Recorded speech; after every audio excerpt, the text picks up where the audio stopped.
So, welcome. Again, my name is Mary Beth with Sponsor Circle, and today's session is with Brad McCabe of Sponsor Circle, as well as Brent Barodies, who will be speaking about sponsorship in COVID times. I see that we have the majority of participants are in, so I will pass it over now to Brad McCabe. Great, thanks, Mary Beth, and thank you, Brent, for taking part in this. This is the second session today we've run with Brent. It's been really good engagement. We had a good conversation about an hour ago, a mix of brands and properties and agencies, and some good conversation. In fact, Brent and I prepared quite a number of questions that we didn't actually get to because the conversation was so engaging. So looking forward to everyone's insight here. Feel free to ask questions in the chat on the right-hand side. Very happy to have you come in and join in if you are up for asking a question or putting your video on live. What we're hoping to go through today is looking at, COVID-19 has definitely had an impact on brands, on events, with organizations, and it's changing day by day. So what can we do to start? How can we manage through this crisis? What are we doing with our partners now? And if you're not doing it, what should you be doing with your partners? And then every crisis has a beginning, a middle, and the end. And a number of us have been with organizations for quite some time and seen different crises on a smaller or a local scale. Personally, I worked with the Ontario Science Centre when SARS hit in 2003, and that just decimated the tourism industry in Toronto and Southern Ontario. And there was a lot of impact in terms of partnerships, but then also looking at the growth coming out of it, how the government came back on board, how we worked with partners. Similarly, in 2008, the federal government really stepped up with the Marquee Event Program. And it was, how can you prepare yourself for those kinds of activities? We know the government at some point is going to get involved. So from a property side, what can you be doing? From a brand side, how can you be preparing? And then also, how can you be dealing with everything that you've got ongoing in terms of your messaging, your marketing, how that's pivoting? And then how can we work together to create some great success and really have the engagement that all of our activities bring to the table, and continue that on the upside of this crisis when it comes about. Brent, do you want to introduce yourself and open it up? Great, thanks very much. Thanks, Brad, and Mary Beth for having me. Thanks for the opportunity to share some thoughts and be part of this conversation. And thanks to everybody else who's tuned in and who's participating. I look forward to it. As you said, my name is Brent Barodies, and I'm with Partnership Group Sponsorship Specialists, a sponsorship consulting firm. And we've probably been really busier these last 2 weeks or 3 weeks than I expected to be when we set in with COVID-19 around the middle of March. And I thought, okay, great, I can get caught up on a bunch of work, probably spend some additional time with my family. And the last 3 weeks have been really busy for us, just working with our clients, helping them through this process, and looking forward to sharing some of those thoughts that and experiences with you and everybody on this session today. So great. Well, happy to have you here, and I'll throw out a special welcome to Adrian from Australia for getting up so early to join us on this conversation. So look forward to any insight you have from the Australian perspective. And you seem to be on a different path in terms of where COVID is going. So maybe you're coming out of it faster than us. So that planning process may be different. So really would appreciate that insight as we get going. But this crisis is affecting everyone. People are trying to figure out where they sit. The financial impact has been pretty immediate, and the sort of preparing for the next stage financial impact is definitely either freezing individuals trying to figure out, okay, we don't want to spend anything right now, or realizing that, okay, we're having a huge impact with our staff. We can't be spending money on this element of marketing. How do we pivot? How do we shift what we're doing in that terms of engagement? And then from the property side, just how do you engage with your existing partners? I know we've been having a lot of conversations with clients of ours, and we've seen an interesting mix of activity. But Brent, what's your advice been on, where should people be sitting with their partners and the communications with them? I think there's really, as I said in the last session, there's really two lines of communication that I believe are critical at this time. And one is to communicate with your partners, period. If you're a brand, if you're a property, it doesn't matter. You should be reaching out to your partner, talking to them, understanding what they're going through, how it's affecting their business, what they see down the line, all of those sorts of things. And understanding that what's happening with the sponsorship program. Is it, did you just cancel an event? Were you a sponsor of an event that was just canceled? Is something been postponed? Is something coming up? Is this something that's supposed to happen in October and you're still looking steady at it? That's the type of information we need to communicate back and forth, understanding that, truly understanding your partner's business, because your partner's business is really different today than it was 3 weeks ago, and it's really different probably from even last week. So every day that goes past makes a different sort of scenario. So we need to be in touch with our partners, but also knowing that whether you're a property or a brand and you're talking to your partner, that sponsorship is a part of the business, but it's not the whole business. That you need to be understanding that your partner's staff and their families, and the mental well-being of their families is critical. So those are elements that are more important. It could be around payroll, it could be around production, it could be around a whole bunch of other things. Sponsorship may be down on the list. We're not saving lives in sponsorship. So I think that we need to understand that that's also a part of the factor, and discuss that during that conversation and during that communication. The other part of the communication channel is sharing that about your partner, is understanding that they are doing something in the marketplace, whether it's they are assimilating PPE to get to some hospital, or whether they are like TELUS is working closely with the TELUS Convention Center in Calgary, and sitting there and converting that over into a homeless shelter for the time being. So if TELUS is your partner, are you sharing that information? Are you sharing the knowledge around that?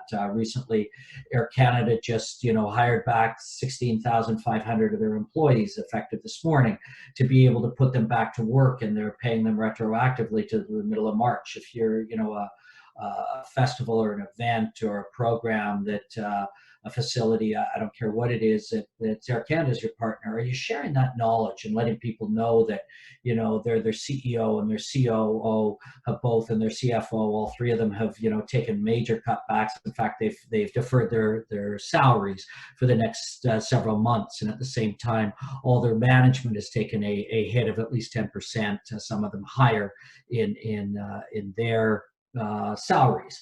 So these are things that your partners are doing, or maybe you're doing something in the marketplace and you want to tie your partner in because it's a good project that you're doing that's going to get a lot of goodwill associated with it. Well, let's see what partners you can bring along for that coattail ride.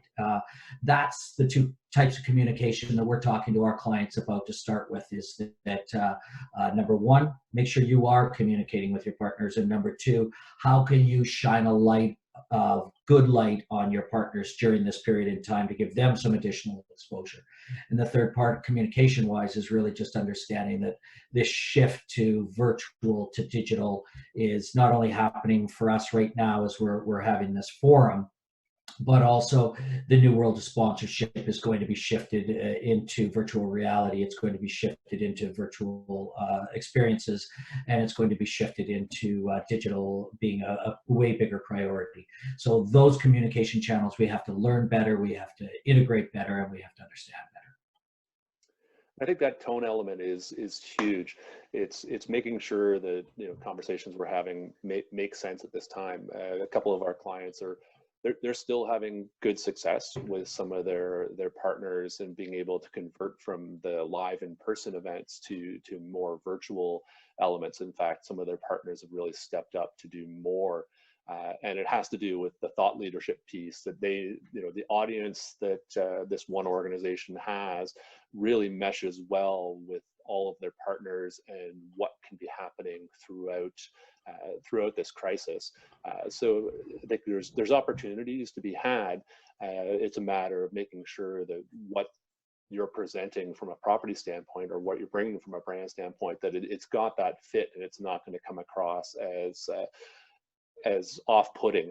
I can think about one brand that has 3 different retail avenues, and I'm on their mailing list, and they haven't changed their conversation at all. I get the same discounts offered to me every single morning, sometimes twice a day, and it rubs me the wrong way. And is that going to affect me in the future? I'm not sure, but it does stand out. And so it's looking at those brands that are pivoting now. They may be pulling back from sponsorship and doing marketing a different way, or they may be looking at sponsoring a different avenue.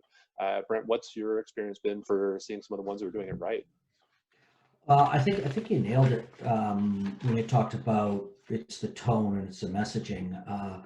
I didn't come up with this phrase. I've heard it a couple of times, and I agree with it. And your brand right now, and I don't care whether you're a property, you're still a brand, or whether you're a business corporation and you're a brand or a sponsor, but everybody's brand is a value, and it's how you present that brand, your brand, over this 6, 8, 10, 12-week period. How you present yourself as a brand and what you're doing is going to be the way people will remember you for the next 10 or 12 years. What happened during COVID-19, and you're, using your example, Brad, you're going to remember that business. And you know what? I've got one that's at the top of my in basket every morning, and they're got another offer for me. And this morning I unsubscribed. It's the wrong message. I don't need that from them right now. And when we stop to look at what some of the other companies are doing in the marketplace, I mean, one of the great ones, and I did share this on LinkedIn and Twitter, and if you didn't get it and you want to see it, I'll try and find it, or you can email me at brent@partnershipgroup and .ca, and I'll try and find it for you. But it was the state of Arizona put out a really professionally done and really great video about all 4 of their pro sports teams in the state of Arizona getting together and delivering a message that everything's going to be all right here in Arizona. We're going to get through this, and a real uplifting, professional. It was amazing. It was, and you think about it, there are no production studios. You start to look at the messaging that some of the companies are doing, that have had campaigns that were ready to go, like the car companies. I mean, there isn't a auto manufacturer in Canada today that didn't already have content and video and television and radio and outdoor ready to roll by the end of March for spring offers. Well, you know what? The smart ones have stopped. They're running messages like, around promoting helping others, or they may be making an offer, but that offer is around, hey, you know what? We know these are tough times. We're going to pick up, I think it's Ford that's saying, you know what? If you bought a car or want to buy a car, we're going to pick up 3 months of it, of your lease payments or your loan payments.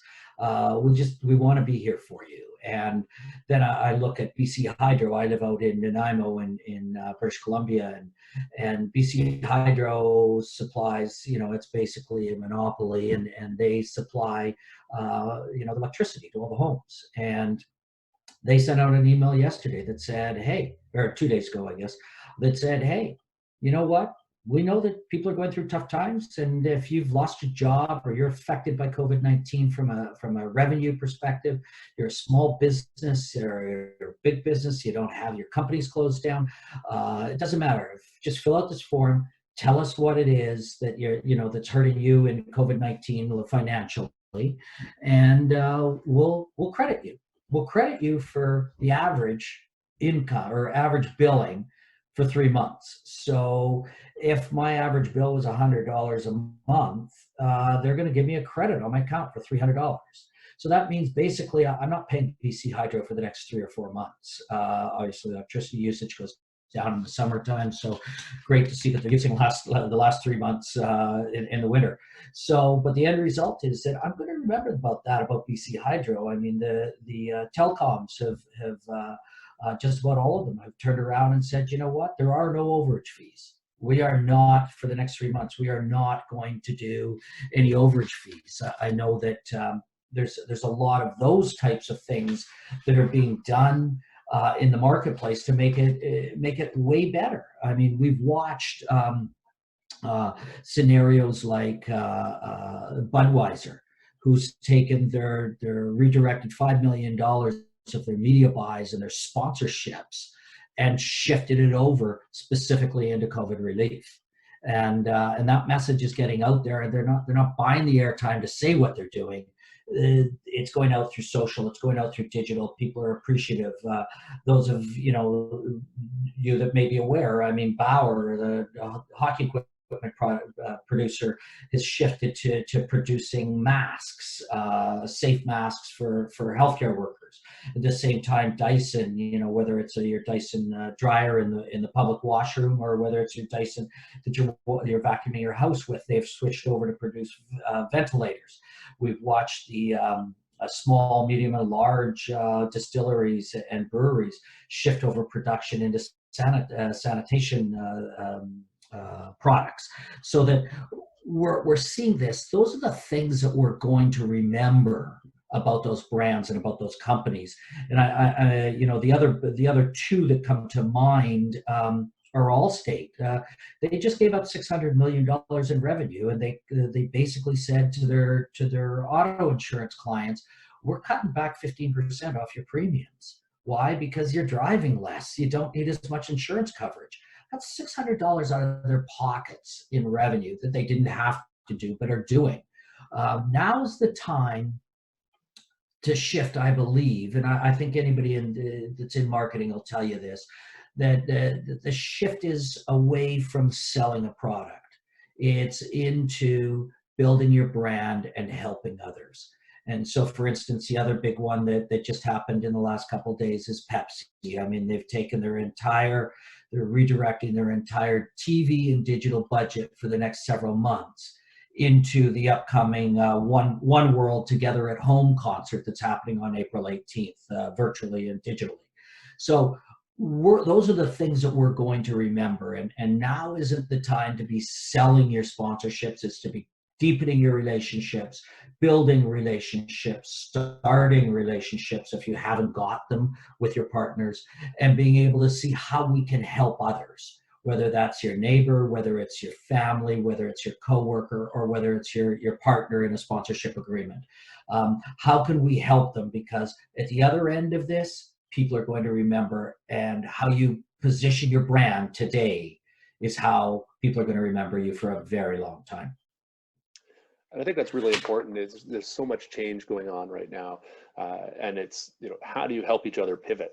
The one organization that we're supporting, their big element is that they've got all these CFOs and heads of finance across the country, and all of them are going through the same challenge, and their partners have been able to step up and go, here's how we can step in and we can help people with our thought leadership and bring that through. One of the major vintners in Canada, yes, they've moved over a significant line to creating hand sanitizer, but their business has materially changed. They're not producing the small format bottled wine anymore.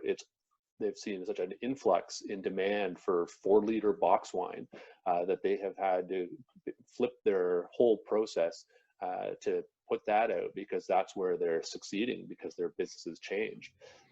So I know there's a number of brands online here, and happy to get your insight. But how do we work together to manage that pivot?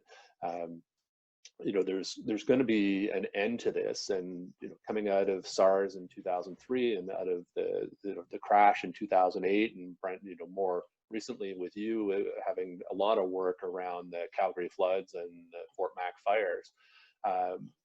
What have you seen for how people can position themselves for that next stage?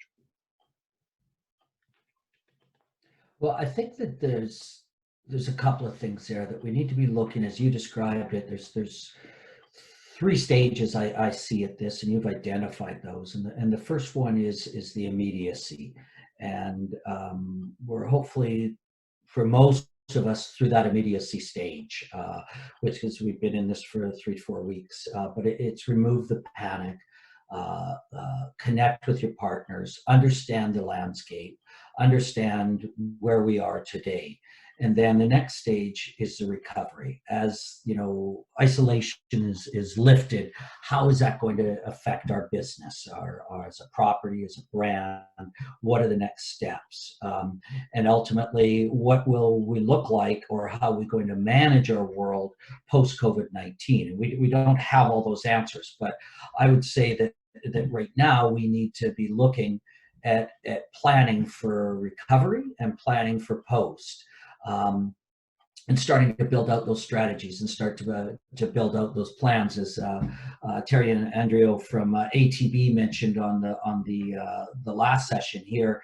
They're a major sponsor with the CFL and with both the Stampeders in Calgary and the Eskimos in Edmonton, and they're integrated. They know that the look of what might be happening is probably a 7-game deletion in the schedule. So if that is to, if they are to relaunch and start in, mid-July or late July and early August, how will that look? How does that affect, as he said, do we remove some activations? What are we going to do? You can start to plan out. The same thing goes as a property. We're working with our partners at the Western Sponsorship Congress, the events that are being held in Ottawa, Toronto, and Edmonton. And it's about, hey, what is this going to look like? This is an end of September and 2 in October events and their conferences. We've come to the conclusion that, based on all the research that we've been able to find, is that the people are going to be ready to go. They are going to need answers beyond this virtual that we're doing right now when the isolation is over. So how are we planning out those 3 events right now, and what is it going to look like? From a speaker perspective, will there be a virtual component? Will there be seating? Will they be farther apart? Will less people there because we don't want to overcrowd the rooms? Is, what are those elements, and what are the speakers going to talk about? And if we were planning speakers in January or February, we would have some great topics, but I think all those topics are going to have to change. It's going to be the reality of, how are we coping with the post COVID-19? How is this affecting us? What can we do? And once we start looking at that different world, like, how is it different? And that world is that, it probably is more virtual. It probably is more digital. I don't think you're going to go to a CFL game and be on the concourse without every 10 feet having sanitation stations for you. I mean, that didn't exist before. But we have to understand that there are places we can learn from on all of this. And 9/11 is a good example. I mean, it crippled North America for a week or more, and then impacted it economically for a very long time. And when you look specifically at New York, it was impacted for a very long time, months, years. So the end result is that, what did we learn from that? Well, look at security today versus security in August of 2001. We wouldn't feel safe going into an airport that didn't have security the way it is today. So how is that going to change and look different in the world of sponsorship? Are we going to see way less activations that are going to happen, especially on a sampling perspective? Are we going to have to go to virtual activations? What are the integration on that side? So all of those elements are going to become part of this. And so when you look at those three stages, the immediacy, the recovery period, and the post-COVID-19, you should be in planning for all of those. I think the biggest thing that I would encourage everybody to be doing, because I'm betting that, based on the 25 or so that are on this call right now, that in that scenario, I would say less than 10% have a disaster preparedness program that they implemented 3 weeks ago. It either didn't exist, or it was outdated, or it didn't factor into this. And if I look at something like the October 17 terrorist act in Las Vegas, and I look at that and that catastrophe that happened in the shootings and the number of people that were dead, that city and the Visitors and Convention Bureau had a up-to-date disaster preparedness plan. And within 48 hours, every single message around the world, from a media buy perspective, every piece of outdoor, every piece of television, radio, digital, you name it, it was gone. It was removed, and there was no, hey, come to Vegas and have a great time. It was gone within 48 hours. And they had a full plan that they implemented.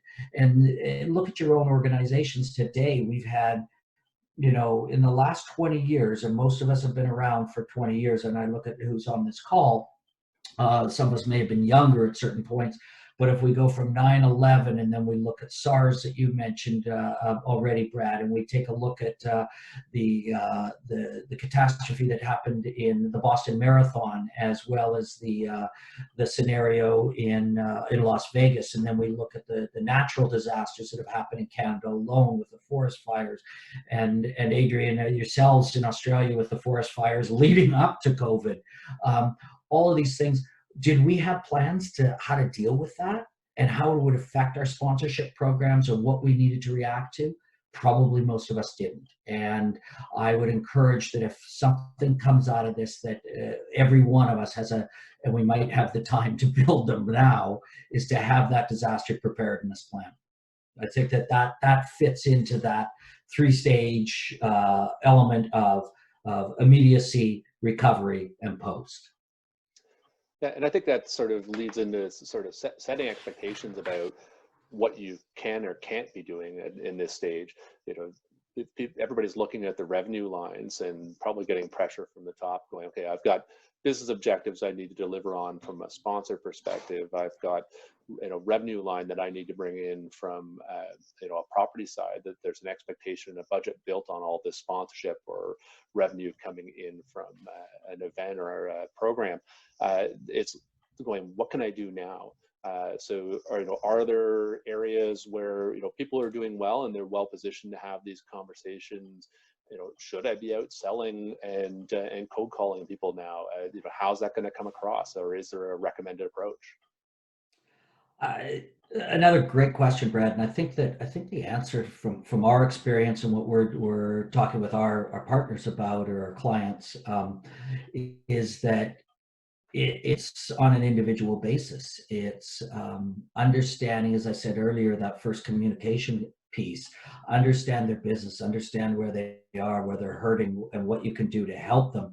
And that'll tell you whether now's the time to ask. If you're talking to your property and you're talking to a brand and you say, hey, how are you doing with, we know that you were, had these golf tournaments, or you had that coming up.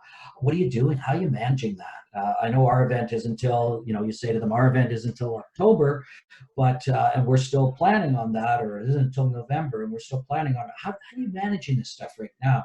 If they say, hey, you know what, we're full steam ahead. We're actually talking about renewals for next year and that sort of stuff. So now that, okay, this is a discussion I can have with an ask in it. But if they talk about how many people they've laid off and that they're financially strapped, now's not the time to be talking about the ask. So when our clients say, what should we be doing? The answer isn't, hey, this is what you should be doing. You should be asking, or you shouldn't be asking. It's about understand the specifics of that relationship with that partner, whether you're a brand or whether you're a property. And so I think that that's the first step with that. I think that it's about that shift in thinking about how can we help instead of what can I sell. I think that most companies right now are doing what they can first and foremost to take care of their staff, their employees, and that's the biggest priority they've got. And mental health and mental health awareness are key and critical during this time. I know, for example, one agency that is based out of Toronto, and they're an international agency. They have people all over North America, or sorry, all over the world. But they have a lot of young millennial type staff that live in Toronto and New York, in downtown in apartments. And what they've asked them to do is, if they were living alone, is to move in with somebody, go home and stay in mom's basement, or go and live with your partner or your boyfriend or your girlfriend or whatever it is. We don't want you to be alone in your apartment for the next 8 weeks. It's not healthy for you. So those are the types of things that people are doing and caring about their staff.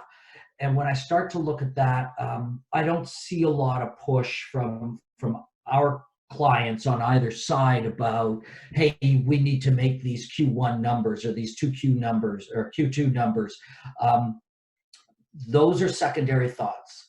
I find that businesses are doing the right thing, or most of them are doing what I would consider the right thing now, rather than the business thing. And in some cases, it isn't the best business decision immediately. It may turn out to be, but it's about doing what's right rather than doing what's expected.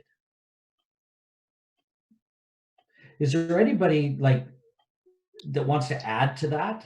Feel free to speak up. This has been sounding like Brad and I show, and I'd love to hear from some of the other people. I think Karen from Sun Life's on here.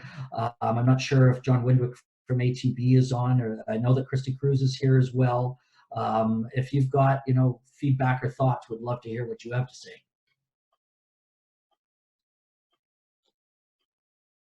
That didn't go a long way. Go ahead, Mary, jump in.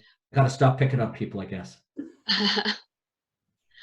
I can share. Oh, hey, Adrian. Hey, Down how under. are you guys? I'm good. How are you? Yes, really good. Beautiful morning here in Melbourne. But I thought I'd share a little bit about what's happening here in Australia. So I find generally what's happening with COVID, I typically check out what's happening in Canada, and then I find a week later that's what's happening here in Australia. So I think from a general, let's say, working environment, I think what we're seeing is brands, whether that be a rights holder or a brand, are looking after their people. What we're finding is that people I think they've been at home for a couple of weeks now, and organizations are struggling. Leaders have been telling me they're struggling with how do we keep the motivation levels up, because they're starting to see energy levels drop because people aren't used to working from home for this prolonged period of time. So I know that's a big focus just from a brand perspective, or from a worker and individual perspective. I think Brent touched on this earlier, the context of the Australian market. We just come off bushfires in January. And even from a brands and rights holder perspective, there's a lot of activity planned to support communities that were impacted by bushfires. And obviously those have all been pressed pause. So a lot of the planning that had gone on is kind of all for nothing right now. What we're seeing on the brand side is, and Brent alluded to this, is that for some, the sponsorship side isn't the top priority. I've seen some sponsorship teams being reallocated to community programs where brands are looking to support the community in different ways. So there's a brand here that's called RACV. It's been in the market for 143 years. It's an insurance brand, and their marketing team is now working on how do we get meals out to the homeless during this period of time, because there's not as much support for them. I've also seen some, some interesting little activations. We've got one of the Aussie Rules football teams where they're offering free personal training programs that one of the brands have partnered up with one of the players to offer that from their home. So every morning you can jump on, and for 30 minutes, families can do a personal training program with one of their favorite players from one of the sporting teams. Even something simple as jumping on the Zoom bandwagon. I love Brent's backdrop there, and we've seen one of the brands team up with Netball Australia, and they're providing just Zoom backdrops with some of the players around the league. So simple little things like that, because we're the use of Zoom across kids. I've got 3 kids, and 2 of them now have Zoom accounts because they're catching up with their friends. So we're starting to see little activations like that. From a rights holder's perspective, to give you some context with the major sporting codes, most codes from a league perspective and from a team perspective have stood down 70 to 80% of their staff for 4 to 12 weeks. And then just yesterday, the National Rugby League came out and said, we're going to be starting to play games on 21st of May. It seems quite aggressive at this stage, but it seems they're gaining government support to start some games. So it will be interesting to see what impact that has, whether that actually happens, and 2, then what impacts and opportunities that creates for brands. Racing. So in Australia, we've got a public holiday. In New South Wales, dedicated, in Victoria, we've got a public holiday rated allocated to horse racing. So whether it's the dogs or the horses, very, very popular here in Australia, they are still going. So you're still seeing some opportunities for brands and rights holders to activate. And from an events perspective, we just had ECA, which in Queensland is a major, it's kind of like the exhibition or the fair. I'm originally from Saskatoon. We called it the exhibition. But essentially it's when all the folks from the farming communities come into the city, and there's lots of brands that are selling products to the farmers. That's on August 7th. That's been canceled. So we're seeing a real mix, and I think people are still kind of coming up with different plans and still reacting. I think there's an author, Daniel Pink, and he's a New York Times bestseller, and he wrote the book When. And he talks about how the brain's working patterns, there's a peak, there's a trough, and there's a recovery. I still feel we're kind of at this peak period of going, what's happening? And I think brands, I run a group called the Sponsorship Lab for Brands. We catch up on a quarterly basis and just talk about some of the challenges that are going on, and we share knowledge on how we can deal with them. And early indications where brands were saying, we want to help out our rights holders. Like, we realize this is a tough time for them, particularly when the rights holders are laying off people. But I think what will be really interesting from a brand, and this is where the opportunities will come, is when we start to get in that trough, when the financial impacts are hitting us, hitting brands a little bit harder, and we're starting to see that bottom line impacted more, and there's a little bit more pressure that comes with that. I think that's going to be the real opportunity for brands to shine, if there's that opportunity. So to me, it's kind of, at this stage, it's kind of, let's band together, and then when it's going to get really tough, I think that's going to be the interesting time to see how brands react. That was great, Adrian. Thanks. Yeah, you're out in the backyard again. That's where you were when we talked last week. I'm inside today because it's 5 o'clock in the morning, and believe it or not, it's cold here. It's about 6 degrees. So I've come inside today. Looks like Christy was going to say something. Yeah. Hey guys, can you hear me okay? Yep. Yes. Yes, okay, great. Hello everyone. From the, just similar to the last speaker, we're in the balmy metropolis full of palm trees and pools called Calgary, Alberta, where we got another dump of snow.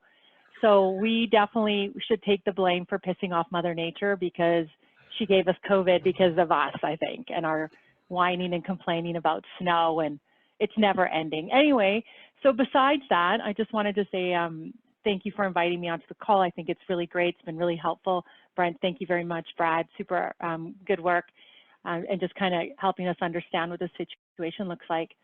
From a brand perspective, I think something that Brent said is really important, which is regardless of what situation we're in, whether it's a wildfire, whether it's something as big as this public health crisis, brands are still here because of their reputation. And so the more that you can do around helping the brands to amplify what their value is, amplify the work that they're doing. I think all of us have a role to play in thanking those who are doing great work. So I know that from a consumer standpoint, consumers are doing a really great job of helping certain key subsets like frontline workers and health workers and nurses and doctors. That kind of love and outpour should also be coming from the, Brent, help me out. What do you guys call it? The properties. Properties. It's something that the properties can really do, because it's something, third-party validation is just as important, if not more important, during a disaster than it is in regular times.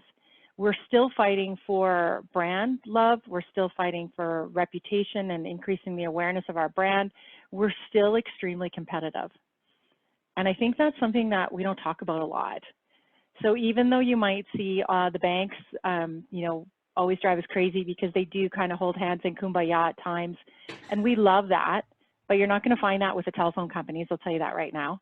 That's just not going to happen. It's never going to happen. It's just the way that certain industries are. But even with the banks, you're starting to see individual banks come out and say, sure, we all held hands for that one ad, but now we're all, again, competing for your business. So what can the properties do to make sure that they're highlighting, amplifying, and continuing to spread the good news, acting almost like a semi-agency, communications agency for the brands that that you are in a partnership agreement with? I think that's really important.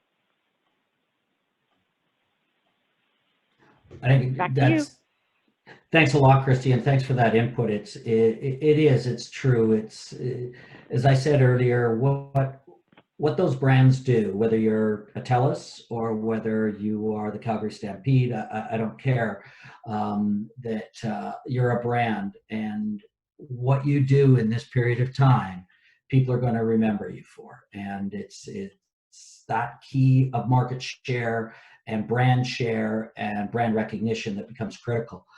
I wanted to quickly jump, if it's okay, Brad, over to Jennifer, who had asked a question about digital and the shift to digital and activations on the Zoom chat, the group chat there. And I don't know if everybody can see this or if everybody's clicked their button to have the chat there, but she said, I'd love to hear some creative ideas on how to heighten sponsor experience when delivering online or virtual events. Are there any unique examples out there to ensure that sponsors will have engagement and activation opportunities with attendees?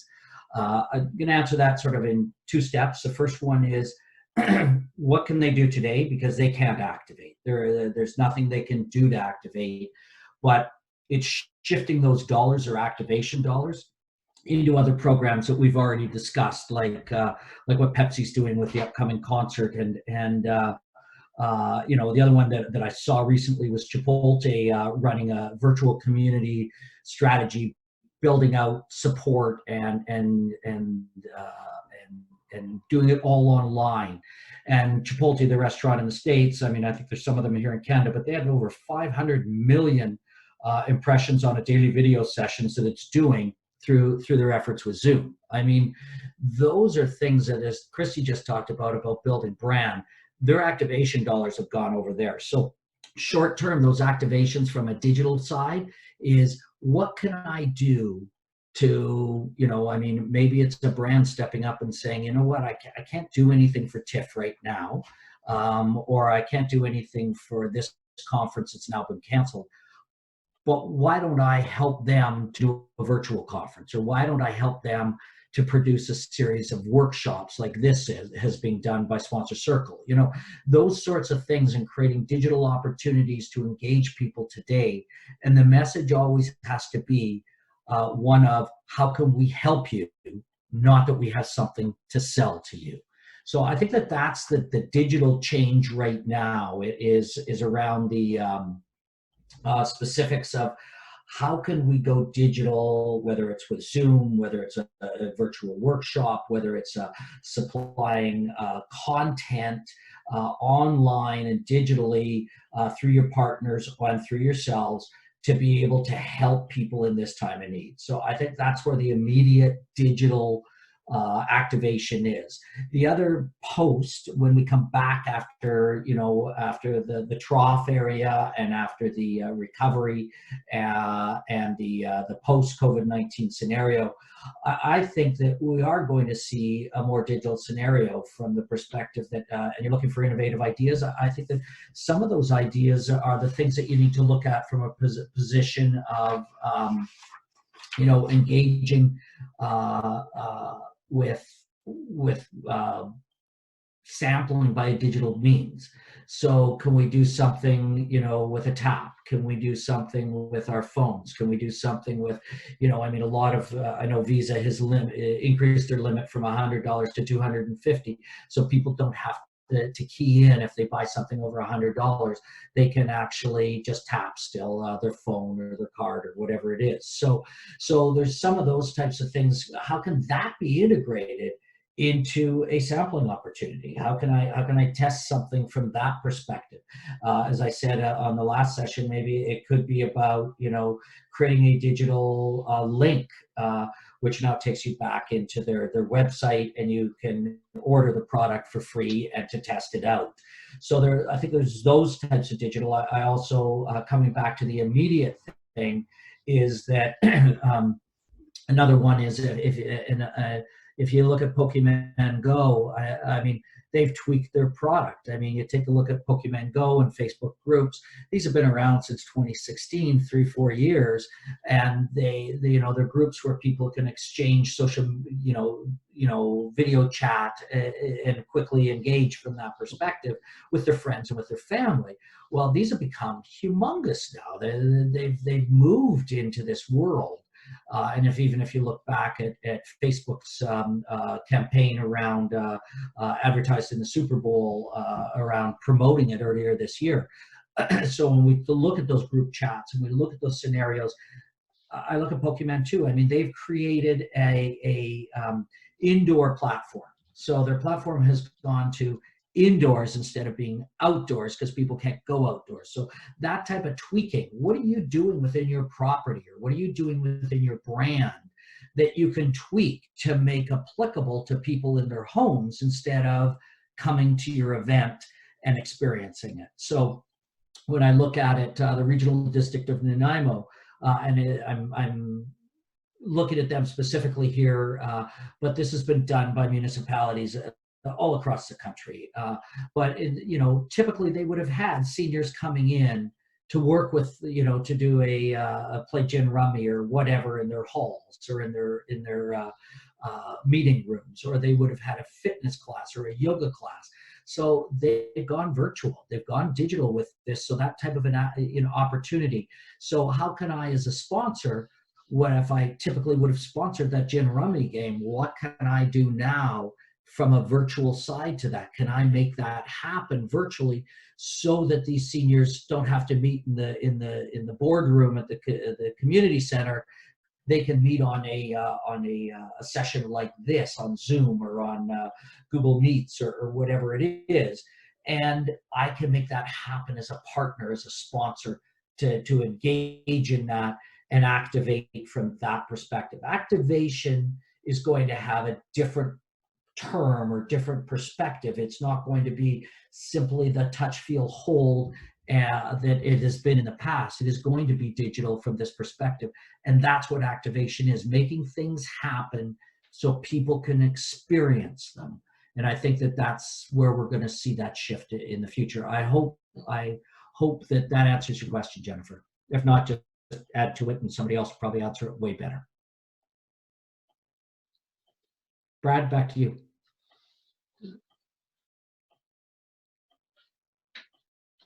Sorry, busy taking myself on mute. Oh, sorry. No, I think it's really important. There's going to be a lot of new engagement. We've got to look at new ways of delivering things. Part of that is looking at values or valuation.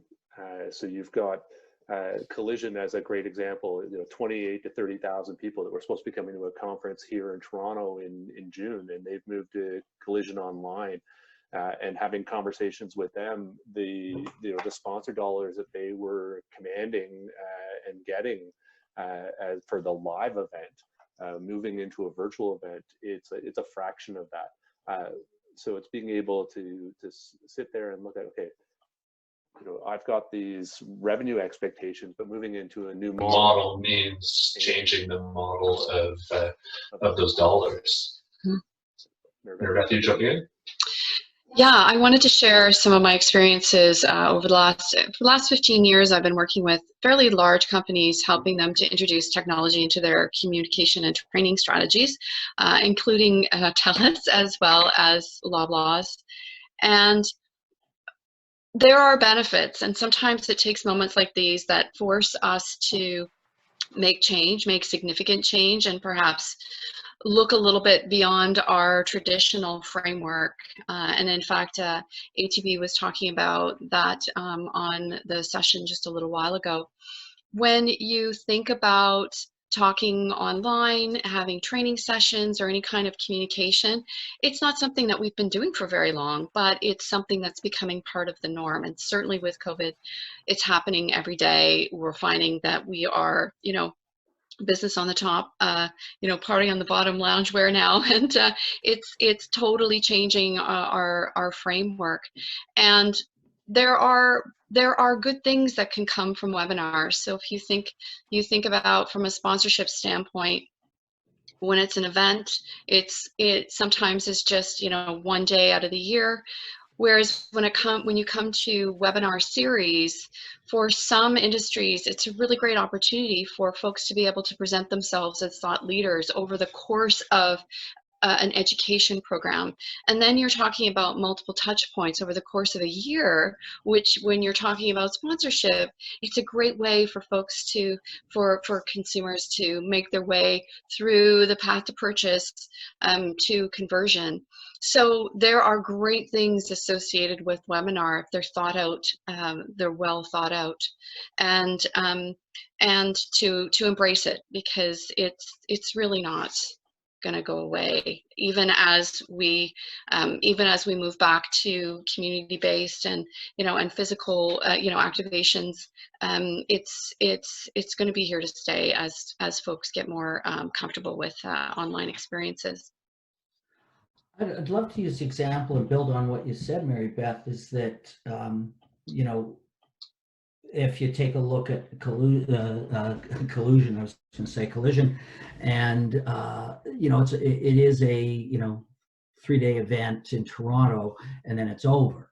And if that was to look at it as a sponsor, I can have 7 touch points over the year versus 2 touch points over a 3-day period. That's of more value to me. And if I can be integrated into the topic and a whole bunch of stuff. So there's dollars there. And where I see that physically has been done really, really well is with TIFF. I mean, TIFF is a, Toronto International Film Festival. But if you look at TIFF, it is way more than that. That's a couple of weeks of it. That they are a 365 operation. I mean, they're doing screenings and film presentations and knowledge and learning, and they support a whole bunch of other smaller festivals through the Bell Lightbox. And so when you start to look at all that, they've done a really good job in the real world and in the touch, feel, and hold world and on-site world. Now it's doing exactly what Beth is mentioning, and that is to take that into a virtual world. And it's the same concept, it's just different products as you're going through it. I think that shift is something that we need to be looking at. And that in turn is going to change, to Jen's question here, that how is that going to affect community relations and marketing and communications overall? Yeah, I don't have the answer, but I think what you're going to see is that there's got to be a lot more storytelling. There's got to be that we're going to shift into this digital world, that there's an opportunity to tell stories, and whether that's in video, whether that's online, whether that's in written form, or whether it's an activation type product engaging somebody in a digital world. But I also want to identify that I don't believe in all the research that's been done to date over the last 4 weeks is showing that, live events aren't going to stop. People are already itching to get back into a football stadium and to get back into a hockey arena to see the playoffs, to see whatever's going to happen next. They're anticipating and excited to go to the concerts and the festivals and the experiences this summer because they've been cooped up for a month. What's it going to be like at the end of 3 months? So I don't see any of that going away. It's going to come back, and it's going to come back in a big way to start with, because everybody's going to be wanting to get revenue in. Yeah, I think the second part of, Jen, your question around just, when are we going to know? And that's the big challenge, is that, you don't necessarily know you've gone through the stage until you've gone through it. Definitely coming out of SARS in 2003, we thought we were clear. April, beginning of May, we started, launching some campaigns. We brought in some partners, and then the second wave of SARS hit the third week of May. So then that kind of froze everything. So I think you're going to find that there's going to be some stutter steps. It's being able to be flexible with that, working with your partners and just saying, okay, we're going to try this. We're going to see how it's going to roll out. And then, as you've seen with other kind of issues when it comes to having that emergency plan, is, okay, if something else happens, how do we pivot? How do we shift the message, pause the message, or change the message? And, as Brent was talking about Las Vegas and how they were able to create all that turnaround, is just preparedness. And I think that's one of the teachings from here. Looking at the time, definitely know that everybody's been here for an hour, and thank you so much for all of your time. Some of the takeaways I think we can offer out of this or take from this. You've asked a question, Adrian, about just force majeure. And how that's coming into play, because people are looking at their contracts. They're trying to figure out, okay, should I be enforcing that? And I think it's all about partner relations. It's working with both sides of the partnership and seeing what works. If you're desperate for the funds and you want to go ahead from force majeure, and this is me not giving any legal advice on this, is that you may end up burning a bridge that could be so much greater to have down the road. So if you can make that adjustment with somebody to say, okay, you know what, I don't need the money until July, so that payment you were supposed to give me right now, let's see how we can adjust that. The more flexible you can be with your partners on both sides, the better. And even with the sponsors being able to understand the operational needs of the properties they're working with, that can be really helpful to say, okay, maybe you need part of the payment now to keep your lights on, but then we can shift it to later, because there's definitely a lot of concerns on the revenue side for a lot of the sponsors. They're looking at, how do I keep staff on? The other elements, definitely the virtual piece is, how can I take my work virtual? What elements can I provide? What programming makes sense? How to integrate a sponsor? And I think the last one is having the right tone. So it's, sponsors and brands are looking to make sure that they are offering the right messaging in light of everything that's out here. Coming flat is going to have a huge impact in the long run. So they want to make sure they've got the right messaging. So if you can echo some of the positioning that they're providing, that's going to, bolster that partnership moving forward. So I think there's a couple great elements there. Really happy to have everybody providing their insight. We're running another session next week, which is actually going to be focused on pivoting your tech, looking at virtual events, virtual communications, how we can integrate sponsors in that. Mary Beth's going to bring her wealth of experience in that space to that chat. So it's available on Eventbrite. You can go to virtual coffee chat sponsorship. We pop up on the top. Otherwise, we'll send it out to everyone here. Again, thank you everybody for participating in this. Thank you, Brent, for your contributions. Much appreciated. Thanks for having me. Yeah, stay safe, and looking forward to working with everybody.